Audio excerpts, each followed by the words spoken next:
In Australia, as in America, we've not so much got a forgotten generation, but generations who have forgotten.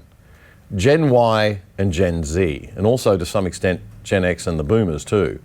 We've forgotten the values and ideals that this country was built upon. We've taken for granted and lived off those values and ideals, but we don't appreciate them.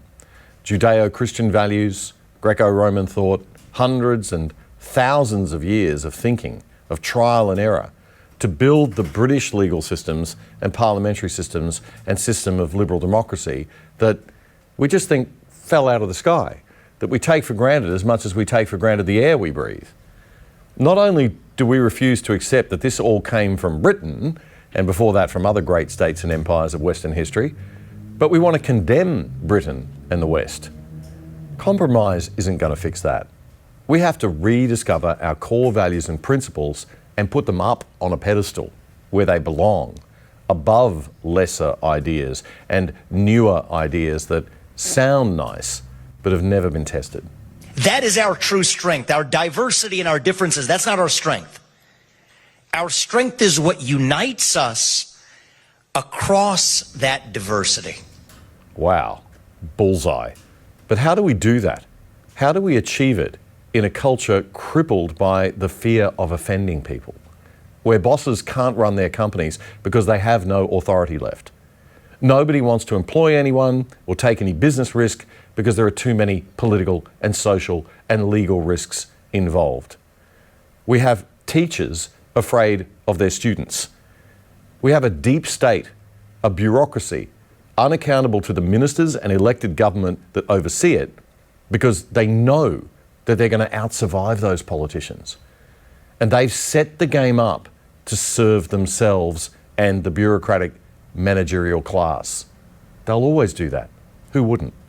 I run the transport department, and if I say a 90-minute waiting time to get your license is acceptable, well, then a 90-minute waiting time it is. And if any politician tries to fix that, well, he'll get a visit from the unions or a request for a lot more funding from me, and, a few unpleasant documents will leak to the media. And then the media might hear of a few case studies of bad service delivery on their watch, etc., etc. Australia is now being run by an unelected bureaucrat class of people who know how to work the system. A radical dream that our founding fathers had 250 years ago. A radical dream that I have, that many of us in this room share today as citizens in 2023. That the people who we elect to run the government ought to be the ones who actually run the government. Not the managerial bureaucracy in three-letter government agencies, not elite leaders in the back of palace halls in old world England, not enlightened elites in the back of BlackRock's corner office in Park Avenue of Manhattan today, not monarchs sitting in three-letter government agency buildings here in Washington, D.C. That's what we're here to talk about. This is part of the project of reviving, but yes, also reuniting our country. And I will say at the outset, this is not a black idea or a white idea. This is not even a Republican idea or a Democratic idea. This is a fundamentally American vision that we fought a revolution to secure in 1776. That we, the people, create a government that is accountable to us, not the other way around. So how did Australia and America and a lot of the rest of the Western world get to this point? It didn't used to be like this.